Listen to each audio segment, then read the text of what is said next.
নমস্কার। আরেকবার ওই আসানসোল মিউনিসিপ্যাল কর্পোরেশন নিয়ে যে দুর্নীতির ছত্রছায়া ঘুঘুর বাসার মতো টোটাল আসানসোলটাকে 15টা বছর এই টিএমসি শাসন করেছিল।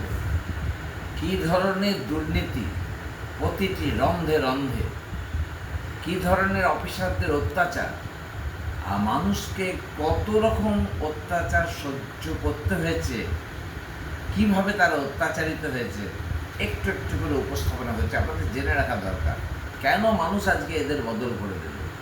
মানে মানুষ ত্রাহি ত্রাহি করছিল কিরকম করে বাঁচবে।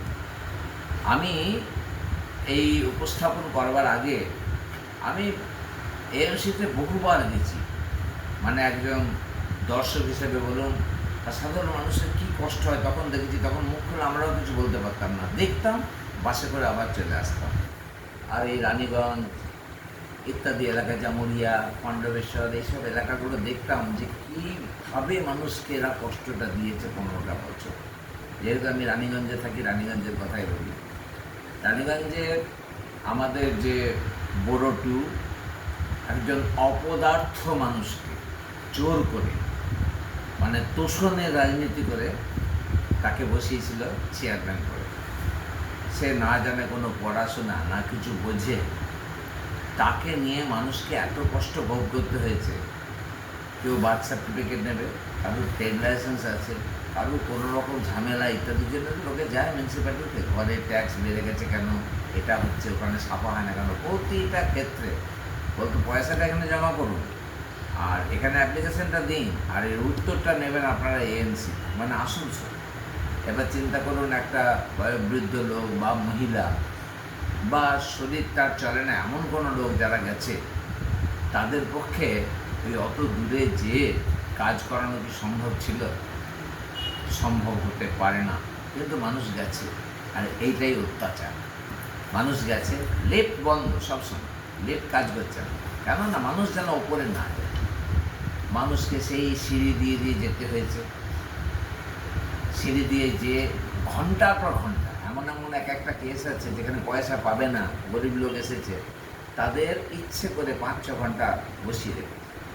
কোনো মানুষ গেছে যে স্যার হাত জোর করে আমার এই কাজটা করে দেবেন, বসুন বসুন, এখন কাজ হবে না। আমি বাসাগুলো দেখেছি, কী রুক্ষ তাদের ব্যবহার। 2 ঘন্টা বসে আছে। জিজ্ঞেস করেছি, হ্যাঁ মা আপনি কোথা থেকে এসেছেন? সে বলছে আমি বহু দূর থেকে এসেছি। কবার এসেছেন? আমার 12-14 বার আসা হয়ে গেল। আসছেন, যিনি করবেন কাজটা, আসছেন, ছোট্ট করে একটা কিছু লিখে আবার বেরিয়ে যাচ্ছেন চা খেতে। এই ঠিক এমনিভাবে ওদের কাজগুলো হতো। কোনো কাজ মানুষ পাচ্ছে না। 15টা বছর মানুষকে প্রচণ্ড দুর্বিষহ যাতনা ভোগ করতে হয়েছে। তারপরে আমি আসি, এই যে বাড়িগুলো ভাঙার কথা, যেমন মিউনিসিপ্যালিটি নিজে বলে গেল, রানীগঞ্জের কথাই বলি, 40টা বাড়ি এমন আছে যেটা হচ্ছে ডিলাপেটেড কন্ডিশনে আছে, মানে যেগুলো ভাঙবে। মিউনিসিপ্যালিটিকে জানিয়েছে, দেখুন আমাদের ঘর ভেঙে যাচ্ছে, ভেঙে দিন। এটি তো নিয়ম, পয়সা আমরা দেবো, আপনারা ভেঙে দিন। তারাও এসে কী করেছে, একটা বোর্ড লাগিয়ে দিয়ে চলে গেছে সব জায়গায়, এটা ভঙ্গুর, পথিকদের কষ্ট হতে পারে, ভেঙে পড়তে পারে। তো রানীগঞ্জে 3 জনাকার বাড়ি ধসে গিয়ে মৃত্যু হয়েছে, বয়ে গেছে তাদের দেখা। বলে যে অযোগ্য লোক বসেছে, কিচ্ছু দেখেনি, কারোকে কোনো জবাব দিতে হয়নি এদের। এরপরে রানীগঞ্জের পিএন মালিয়া রোডের একটা ঘর আমি কথা বলবো উদাহরণস্বরূপ। সেই 2টো ঘর, একটা হচ্ছে ভবনের মতো, সেটা ভেঙে পড়বেই বলে গেছে। সেখানে ওইখানকার সরকারি ইঞ্জিনিয়াররা এসে রিপোর্ট দিয়েছে এই বাড়ি ভেঙে পড়ে যাবে, এটাকে ভেঙে দেওয়া হোক। যখন ওই ভবনটাকে নিয়ে ওখানকার মালিক গেলেন, তাদের তো 40 বার ঘোরাফেরা করার পর বললো ঠিক আছে আমরা এটা দেখব। তাহলে দেখার পর বলছে কি, অনেক দিন পর যে এটার আমরা একটা জবাব দেবো, সেই জবাবটাকে রেখে দিল কি না, এটা মানে হ্যাঁ কি না করবো এটা দেখলো না। হাইকোর্ট থেকে বলে দেওয়া হলো আপনারা এটা দেখে অনুসন্ধান করে দেখুন, এটাকে সরেজমিনে তদন্ত করুন। তদন্ত হয়ে গেল, সব দেখলো, ভেঙে দেবো বলা হলো, কিন্তু করলো না। আরেকটাই ওনার বাড়ি ঠিক তার পাশে পিএন মারিয়া রোডে, সম্ভব হলে এর সঙ্গে আমি এই ভিডিওগুলো যোগ করে দেবো। সেই বাড়ি তো আজ পরে আর কাল পরে, এই বর্ষাকালের এই অবস্থাতে এমন হয়ে আছে, ভেঙে পড়বে। কে দায়ী হবে? এই দায়ীটা কে হবে?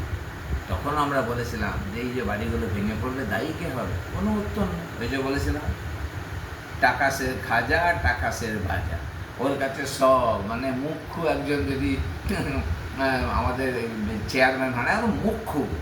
হ্যাঁ, এরপরে আমি যেটা বলবো, যেটা সব থেকে মানুষের কষ্ট হয়েছে, যেমন একটা সিন্ডিকেট রাজ চললে যেমন মানুষের ক্ষতি হয়, এএমসিতে বড়োর যত চেয়ার, বড়োতে যত ইঞ্জিনিয়ার প্লাস ওদের ওখানে যে সিনিয়র ইঞ্জিনিয়ার আছে, এরা, এটা একটা মানুষের অভিযোগ, সাধারণ মানুষের অভিযোগ।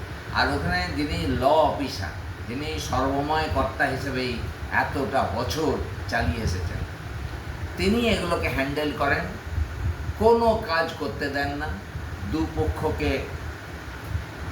মিষ্টি মিষ্টি কথা বলে পয়সা রোজগার করাই, আর পয়সাটাকে ভাগ করে নেওয়া। কেন আমরা বলবো না বা কেন? সাধারণ মানুষ তো বলছে হ্যাঁ হচ্ছে তো, 40টা বাড়ি কেন ভেঙে দেওয়া হয়? দেখাচ্ছেন তখন একটা বাড়িতে আমরা ভেঙে দিয়েছি, এরকম বলছেন যখনই যাচ্ছি, আর একটা বাড়িতে আমরা ভেঙেছি, সবগুলো কেন করা হয়? মানুষের জীবনকে নিয়ে খেলা প্রতিনিয়ত।